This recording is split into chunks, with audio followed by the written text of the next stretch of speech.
Oke semuanya, kembali lagi dengan Womdo di sini. Kali ini gua akan membawakan alur cerita dari anime yang akan menjadi anime terfavorit gua, yaitu Bofuri season kedua. Sebelum banyak yang nanya, yang mana seharusnya anime ini dirilis pada tanggal 11 Januari mendatang, biar gua beritahu dulu. Episode ini adalah episode pre-airing, yang berarti dirilis sebelum waktu perilisannya. Dan biasanya merupakan episode yang disingkat dari beberapa episode, atau biasanya hanya satu episode namun opening dan endingnya belum ada. Dengan kata lain, episode pre-airing ini memiliki durasi yang lebih pendek dari episode normalnya, yang mana normalnya itu adalah 24 menit, sedangkan yang ini hanya 20 menit saja. Dan ciri lainnya dari episode pre-airing ini ialah adanya judul dan tanggal perilisannya entah di pojok kiri atau kanan atas. Jadi, nanti tanggal 11 kita akan bandingkan dengan episode pre-airing ini. So, buat yang mau melihat alur cerita anime yang lainnya, gua telah menaruh link playlistnya di bawah. Oke, langsung saja. Mari kita mulai alur cerita anime Bofuri season kedua episode pre-airing. Let's go! Cerita dibuka dengan menampilkan suasana Natal di kediaman rumah Kaede. Di dalam, Maple rupanya tengah ditelepon oleh Risa. Maple nampak terkejut karena lantai 4 telah dirilis di game New World Online mereka. Karena sudah banyak player yang naik ke sana, Risa pun mengajak Maple dan juga semua anggota Kaede Noki untuk ikut naik ke lantai 4. Terlihat Maple yang telah menggunakan perlengkapan VR-nya dan login ke dalam New World Online.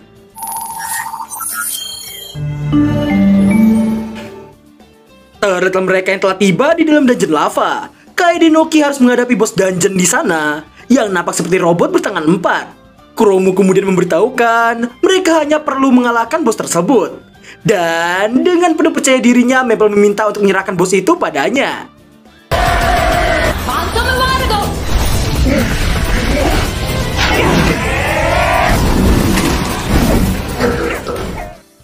Dengan EZ-nya, Maple menghabisi bos itu tanpa ampun. Yang mana hal tersebut telah diduga oleh semua teman-temannya. Yui dan Mai juga nampak memuji kehebatan ketua guild mereka itu.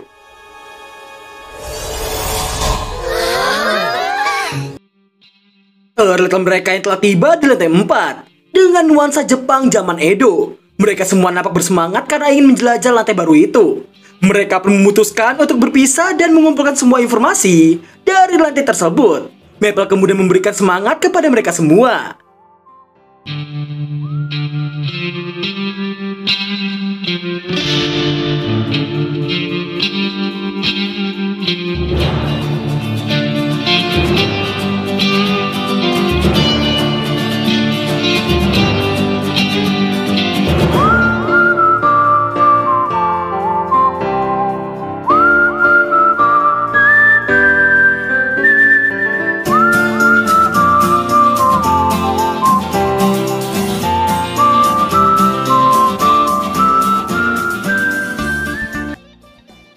By the way, lagunya gua ganti karena takut kena copyright. Singkat waktu, ketika Salian tengah berjalan-jalan, dirinya mendapatkan serangan dadakan yang sudah pasti berasal dari Frederica. Rupanya, Sally sudah sering meladeni ajakan Baiwan darinya. Frederica kemudian mengatakan dengan penuh keyakinan bahwa dirinya akan mengalahkan Sally dengan satu serangan. Sally yang tidak mau kalah pun memamerkan bahwa dirinya dan juga Maple belum pernah meningsoi sama sekali di game tersebut. Dan pada akhirnya... じゃあ早速やりましょう。 Di lain sisi, Maple nampak baru mengetahui bahwa lantai 4 itu hanya ada malam hari saja. Di tengah dirinya yang menghubungi guildnya lewat chat, dirinya mendapati Mia nampak mengendap-endap ke suatu tempat. Karena mencurigakan, Maple memutuskan untuk membuntutinya dari belakang. Dan terlihatlah Mia yang berdiri tepat di depan sebuah toko, yang mana dirinya juga nampak mengganti tampilan avatarnya. Maple yang menduga yang tidak-tidak membuat dirinya sendiri khawatir karena hal tersebut. Dan pada akhirnya dirinya memutuskan untuk memasuki tempat itu.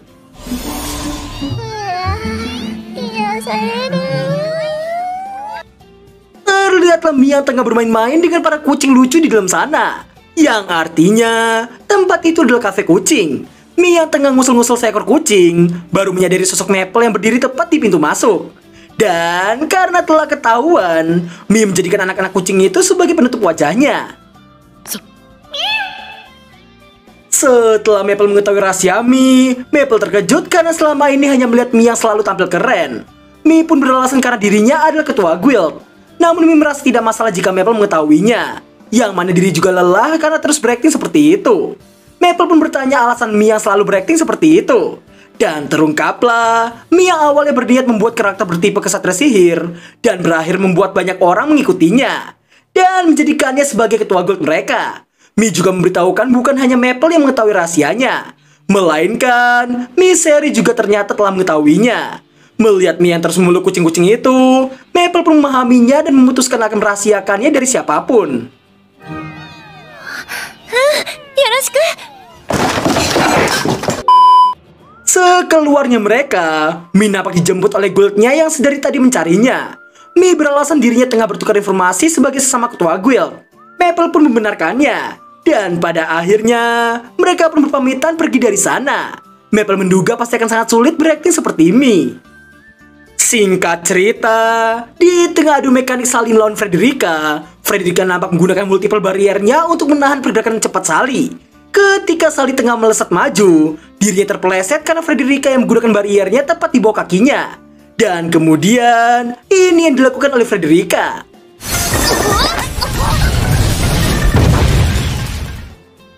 Di saat Frederica mengira dirinya telah menang, namun sayangnya, Sally nampak telah berada tepat di belakangnya.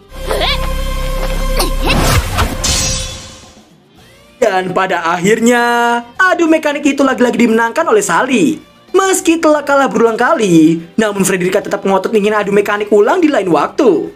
Meski telah terbiasa menang dari Frederica, namun ternyata serangan terakhir Frederica tadi sebenarnya mampu mengalahkan Sally jika tidak ada skill yang hanya bisa Sally gunakan satu kali sehari, yang mana skill itu dapat menghilangkan kerusakan dan menambah ability sebesar 50%. Dan Sally pun bertekad untuk lebih giat berlatih secara menghindar. 私が倒されるとしたら、その相手は一人だけだから。 Setelah melakukan pertemuan untuk membagikan informasi lantai 4, Maple memberikan semangat kepada semua anggotanya dalam menaikkan level mereka sebelum event selanjutnya. Setelahnya, Kasumi nampak memasuki ruangannya dengan sangat mencurigakan, yang ternyata...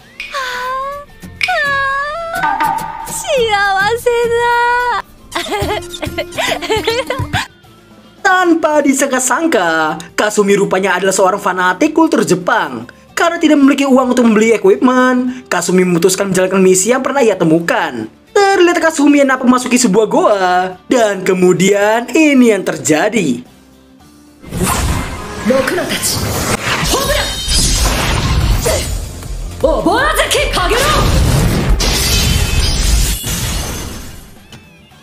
Setelah adu mekanik yang cukup sengit antara Kasumi melawan sebuah pedang roh, dirinya nampak mendapatkan sebuah katana yang bernama pedang pelahap Yukari. Kasumi pun hendak mencoba pedang barunya itu. Terlihat Kasumi yang hendak mencobanya pada seekor monster yang terlihat cukup tebal baginya. Kasumi nampak sangat terkejut karena yukatanya berubah menjadi sarasi, yang mana itulah equipment baru yang ia miliki. Efek dari pedang Yukari yang ia pegang. Karena tampilannya yang seperti itu, membuat dirinya hendak menyelesaikannya dengan sangat cepat.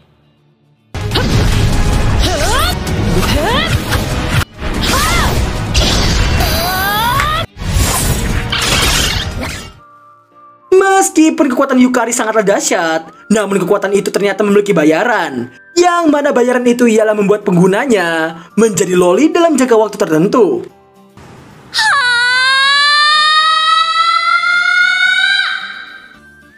Dan pada akhirnya, Dora mengumumkan bahwa event ke-6 akan segera dimulai. Yang mana event itu meminta para pesertanya untuk menemukan dan mengumpulkan material langka serta item spesial Natal. Dora juga memberitahukan mereka semua yang akan dipindahkan ke lokasi acak selama 2 hari. Dan pada akhirnya, mereka semua pun dipindahkan ke area event yang telah ditentukan. Terlihat Maple dipindahkan ke dalam hutan, dan baru saja terrespawn, dirinya sudah disambut oleh para monster penghuni hutan itu.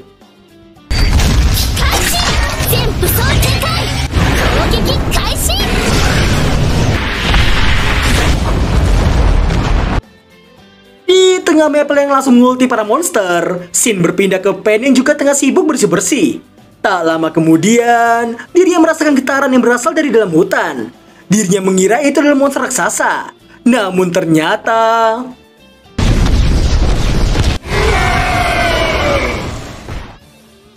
Setelah mengetahui monster itu adalah Maple, mereka pun nampak duduk bersama dengan kondisi Maple yang tetap pada wujud monsternya itu. Pain yang bertanya Maple yang tidak berubah ke wujud aslinya, namun Maple menolaknya. Yang mana dalam hatinya, dirinya tak bisa memberitahukan cooldown skillnya itu adalah 1 hari. Tanpa diduga-duga, Pain mengajak Maple untuk bekerja sama. Maple yang terkejut pun dijelaskan olehnya, yang mana karena Pain telah kalah dari Maple di event keempat lalu, maka dari itu dirinya ingin mengetahui cara bertarung dari Maple. Dan pada akhirnya, Maple pun menerima ajakan Pain dalam bekerja sama. Di tengah terjalinnya kerjasama antar dua player terkuat di game ini, hal tersebut membuat para GM ketar-ketir dibuatnya, yang mana mereka khawatir akan ada monster yang bisa mengalahkan mereka berdua.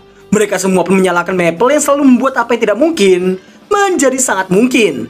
Ternyata salah satu GM yang menawarkan untuk memberikan nerf pada Maple, namun GM yang lain menolak usulan tersebut dan lebih mengusulkan untuk mempersiapkan diri dalam menghadapi situasi terburuk yang akan diberikan oleh Maple. Dan ternyata GM anti Maple tadi adalah Game Master newbie yang dianggap menakutkan oleh para GM lainnya.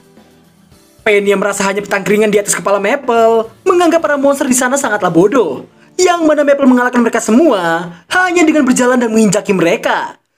Tak lama kemudian, Pain mendengar sesuatu yang datang ke arah mereka. Dan ternyata itu adalah segerombolan monster lebah yang siap menerjang mereka. Pain merasa itu waktunya dirinya bersinar.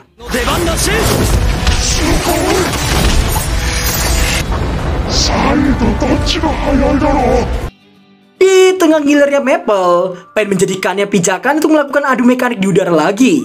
Dan singkat cerita, Maple yang terkena masalah karena tersiram madu para monster membuat Pain menghampirinya dan membantunya supaya tidak diserang oleh para monster.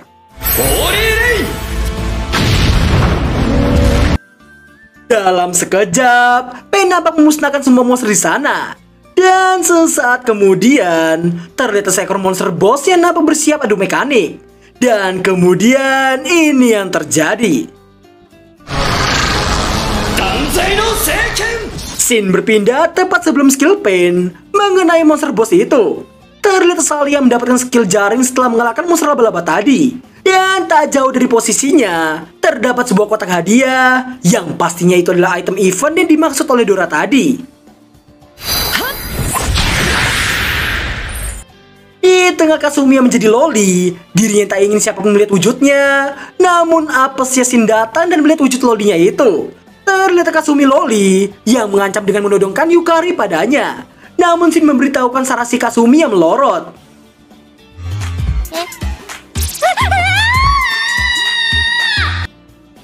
Singkat waktu, setelah bertemu dengan Drat dan Drake, Pain pun berpisah dengan Maple. Namun sebelum berpisah, Mel mengingatkan tentang apa yang ia katakan sebelumnya.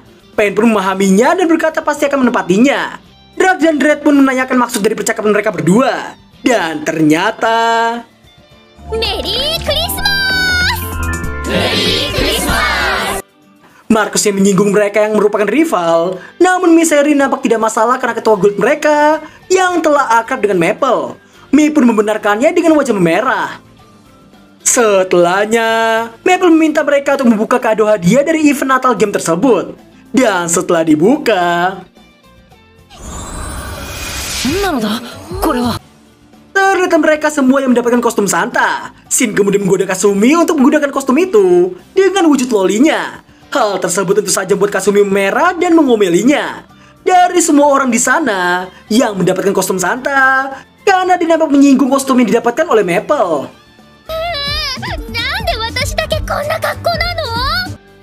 Dari semua item acak, hanya Maple yang mendapatkan kostum rusak kutub. Meski begitu, Yui dan Mai nampak memuji kostum Maple yang sangat unik. Sally dan semua anggota Kaede Noki nampak memuji keunikan Maple yang sangat hebat.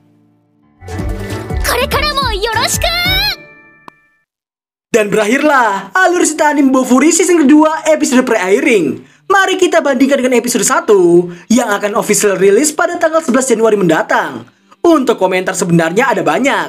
Apalagi gua telah menantikan anime ini dari 2020 lalu. Jujur aja, ini sudah memenuhi ekspektasi gua yang terpendam selama 3 tahun lamanya. Jadi ratingnya tentu saja 9,9/10 untuk episode pre-airing ini. Terima kasih buat yang telah melihat hingga akhir video. Dan sampai jumpa di alur cerita anime gua yang lainnya. Bye-bye.